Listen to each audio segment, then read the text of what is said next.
Like most people, when they're young, I thought I was invincible. I partied and didn't take my relationships seriously. I was 27 when I was diagnosed with HIV. Everybody turned their back on me. People I had known for years were now afraid of me. I had 3 beautiful children, and I was married for 6 years. My life was just beginning, and now it was over. Or so I thought.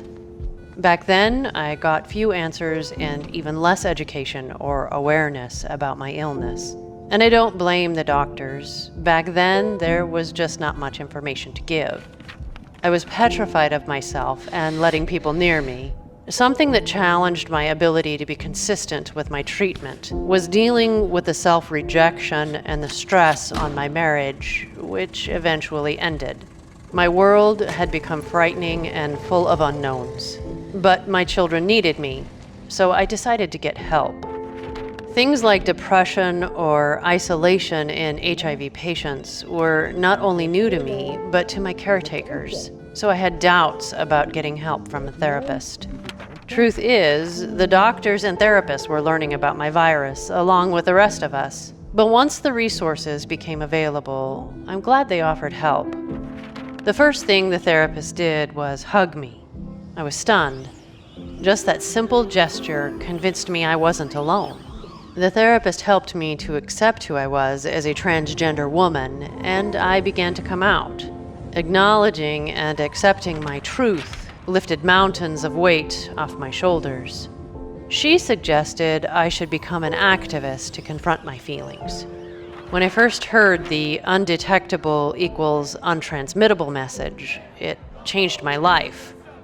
Before that, I was always feeling like the world was better off without me. Although my therapist had embraced me before, when this stranger hugged me, it finally took away my fear of touch. She told me all about the science behind U equals U, so I could learn about this groundbreaking truth. My jaw dropped in front of everybody at an awareness walk as she taught me that simply from learning to manage my medication schedule with discipline and follow up with my regular labs, I could reach undetectable. And if I remained undetectable, I could also be untransmittable.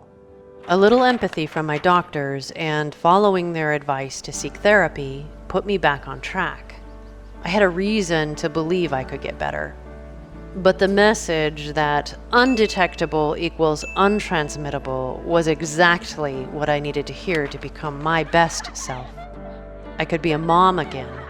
I could date again without the fear of intimacy.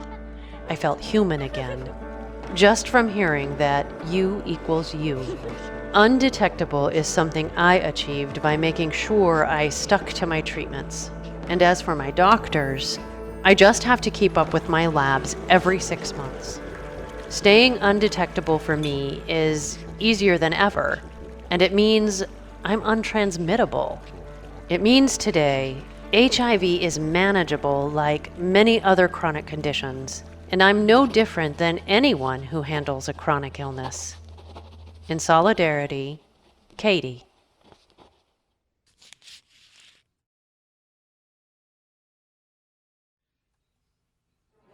People living with HIV who take their medication as prescribed and have an undetectable viral load stay healthy and have effectively no risk of transmitting HIV to their sexual partners.